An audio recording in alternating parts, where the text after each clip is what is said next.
Bom, agora há pouco destacamos a volta dos trabalhos no Senado e agora o retorno da Câmara. Para saber o que esperar da retomada dos trabalhos como um todo no Congresso Nacional, a gente conversa agora com o deputado Marcelo Ramos, vice-presidente da Câmara. Deputado, mais uma vez, muito bem-vindo aqui à Jovem Pan, ao Jornal da Manhã. Bem-vindo. Obrigado, bom dia. Sempre uma alegria estar com vocês e poder dialogar com todos que acompanham pela Jovem Pan. Bom, deputado, a gente já discutia aqui, é consenso que o ano eleitoral é um ano talvez menos produtivo no Congresso, mesmo com reformas importantes, reforma da Previdência, que já foi aprovada, é bom lembrar, mas sempre há discussão sobre atualização, reforma tributária, reforma administrativa também. Eu pergunto para o senhor em relação a combustíveis, qual deve ser o foco do Congresso nesse ano, mesmo com todos esses desafios, por ser um ano eleitoral? Eu penso que, a despeito de ser um ano eleitoral, a pandemia acaba trazendo um ganho para a produtividade dos trabalhos, porque permite a realização das sessões remotas ou semipresenciais. Agora mesmo, nós já retomaremos os trabalhos com a maioria dos deputados dos seus estados acompanhando por uma plataforma digital e votando pelo sistema Infoleg, que é o nosso sistema interno. Então, talvez isso dê alguma produtividade maior, mesmo considerando o ano eleitoral. Em relação à questão dos combustíveis, é preciso aguardar a proposta do governo. Efetivamente, o que você tem é uma fala, não foi apresentada nenhuma proposta até agora, tendo clareza de que o que vai resolver o problema do combustível não é simplesmente a questão dos tributos que incidem sobre ele, até porque os tributos são percentuais e, portanto, só aumentam se aumentar o preço principal. Junto com os tributos, nós precisamos discutir a política de preços da Petrobras ou algum mecanismo de compensação, de equilíbrio do preço a partir de desembolso por parte do Tesouro. Deputado, agora a pergunta de Ricardo Salles. Salles. Bom dia, Marcelo. Nessa retomada dos trabalhos da Câmara, um dos assuntos que virá à discussão é o projeto da liberação dos jogos. Qual é a sua posição sobre isso aí?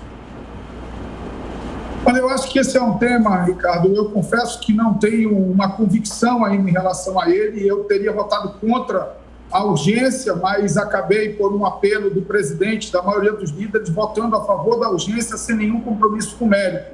Eu vou ouvir mais atores nesse setor, não dá para ignorar que é um setor da economia que pode ser importante, inclusive para a minha região. Nós podemos ter lá no Amazonas a implantação de resorts. Então, dependendo da modelagem, o que é que eu quero dizer? Eu não sou contra por princípio. Eu quero discutir a modelagem.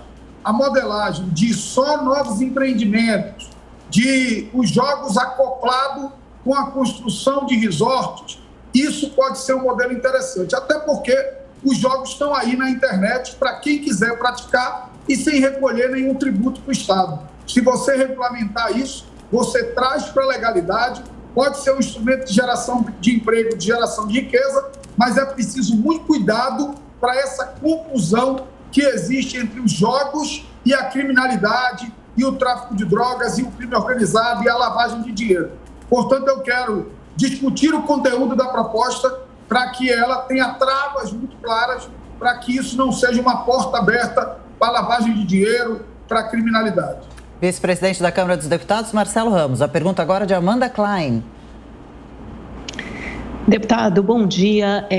O senhor vê outras pautas econômicas avançando, notadamente a reforma tributária, que deve ser discutida na CCJ do Senado, pode ser aprovada, iria para a Câmara. Também tem a reforma do imposto de renda, que já foi aprovado na Câmara e agora está em debate no Senado. O senhor vê esse assunto avançando? Também queria uma avaliação do senhor sobre o semipresidencialismo proposto para debate ontem pelo presidente Arthur Lira na reunião de líderes. Primeiro, em relação à reforma tributária, eu penso que a aprovação da PEC 110, que na minha ótica é a melhor proposta das que tramitam de reforma tributária, ela é excludente em relação aos projetos de lei, tanto do imposto de renda como do CBS, que é a unificação do PIS e COFINS. Ela é uma mudança mais estrutural, ela cria um IVA dual, um IVA estadual, um IVA federal. Ela faz uma transição de uma redução da tributação sobre o consumo para uma maior tributação sobre a renda e sobre a propriedade, o que efetivamente diminui a regressividade de um sistema que hoje faz os mais pobres pagarem mais impostos proporcionalmente do que os mais ricos. Então, eu torço para que o Senado aprove a PEC 110 e acredito que a aprovação da PEC 110 pelo Senado vai forçar que a Câmara também entre nesse debate. Em relação à reforma administrativa, que é outra pauta econômica, eu não vejo nenhum ímpeto, nenhum desejo do próprio governo de fazer andar essa pauta e, diante disso, não vejo possibilidade de aprovação dela. Nós teremos aí, do ponto de vista de relevância econômica ainda, o veto do refis das micro e pequenas empresas, que eu acredito que a gente derrube na primeira sessão do Congresso Nacional, que deve acontecer na próxima terça, o refis das médias e grandes, que está sob relatoria do deputado André Fufuca, seria votado no último dia da sessão legislativa do ano passado. Eu imagino que o deputado Arthur Lira traga esse debate agora. Sim. E também o debate da regulamentação do mercado brasileiro de crédito de carbono, que é um texto que tem bastante acordo dentro da casa, ainda algumas divergências com o Ministério do Meio Ambiente que a gente está procurando superar. Em relação a semipresidencialismo, eu sou bastante tradicional nessas coisas. O Brasil tem uma tradição presidencialista, o presidencialismo do Brasil nunca impediu nenhum presidente de governar. Todos os presidentes de direita, de esquerda, de centro conseguiram aprovar as reformas estruturantes que mandaram para o parlamento, e eu não acho que esse modelo de reduzir ainda mais o papel do executivo seja um modelo coerente com a tradição da formação política e institucional do nosso país. Eu tenho muitas restrições a esse tipo de proposta. As experiências de parlamentarismo no Brasil foram duas e ambas frustradas, e o Brasil decidiu lá atrás que ele quer presidencialismo, não semipresidencialismo. Nós já temos 50% da capacidade de investimento do Estado brasileiro deslocada do Executivo para o Legislativo.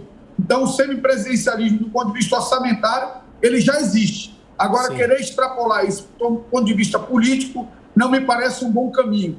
Quando Montesquieu pensou a tripartição de poderes, ele estabeleceu os mecanismos de freios e contrapesos. E eu acho que nós temos que fortalecer esses mecanismos de freios e contrapesos e não tentar mudar o nosso modelo. Deputado, na sequência, José Maria Trindade, de Brasília. Zé Maria. Presidente, o senhor é relator de uma importante emenda, né, a que exclui o pagamento do IPTU para tempos. E essa votação é relacionada exatamente com a liberação de jogos. Existe essa relação e essa negociação? Na verdade, eu não sou o relator dessa matéria porque eu não posso relatar sendo da mesa, né? Mas eu fui o relator fui o autor de um outro projeto lá atrás, no qual foi inserido uma regra que deixa clara, Zé Maria, o que já está na Constituição.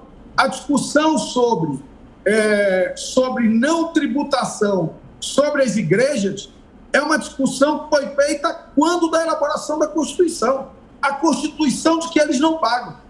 Mas não é justo que eles não paguem. Mudemos a Constituição. Não dá para querer, sem mudar a Constituição, fazer arranjos institucionais, porque eu sou a favor, sou contra a igreja. E olha que eu não tenho vínculo nenhum político, eleitoral com a igreja, mas eu tenho um vínculo inafastável com a Constituição. E eu não escolho a Constituição quando ela é para proteger um amigo ou um inimigo meu. O fato é simples. A Constituição diz que as igrejas têm imunidade tributária. O STF já confirmou isso. Ponto final. Quem quiser mudar isso tem que mudar a Constituição, não discutir em lei. E isso não deve ser algo vinculado ao debate de jogos. Eu acho que o que nós temos que fundamentar o debate dos jogos é se ele é bom ou não ao país. Não dá para um debate de uma mudança tão significativa, de uma tradição do nosso país, ser feito no base de uma troca, de uma jogatina, com o perdão da expressão, Sim. entre católicos, protestantes, ubandistas e quem é a favor contra os jogos. Eu acho que essa troca é absolutamente equivocada. O que deve orientar nossa decisão sobre os jogos é se isso vai ser bom ou ruim para o país. Se isso vai estimular um setor da economia que é o turismo, se isso vai gerar emprego, se isso vai gerar receita, se tem travas necessárias para impedir a lavagem de dinheiro a partir dos jogos, se tem trava necessária para que o jogo legal não seja um instrumento do crime organizado, Se tiver isso e for bom para o Brasil, ótimo, independente de qualquer decisão relacionada à igreja. Eu acho errada essa troca, Zé. Para a gente encerrar, quais os planos para a reforma administrativa esse ano? Por que ela não anda, hein? Olha, aí é muito a minha opinião. E óbvio que a minha opinião ela é contaminada. Eu não vejo nenhum ímpeto, nenhum desejo do presidente de aprovar a reforma administrativa. Então, sem o desejo do presidente, ninguém vai embarcar numa pauta que acaba desgastando os setores do parlamento que têm vínculo com o serviço público. Eu acho que nós temos que fazer uma reforma administrativa, nós temos que ser mais eficientes no serviço público, o Estado tem que ser menor, tem que prestar melhor serviço para a população, a remuneração tem que ser variável, não pode o servidor muito produtivo receber o mesmo que o que não produz nada, tem que ter avaliação de desempenho, porque não pode quem não trabalha continuar recebendo.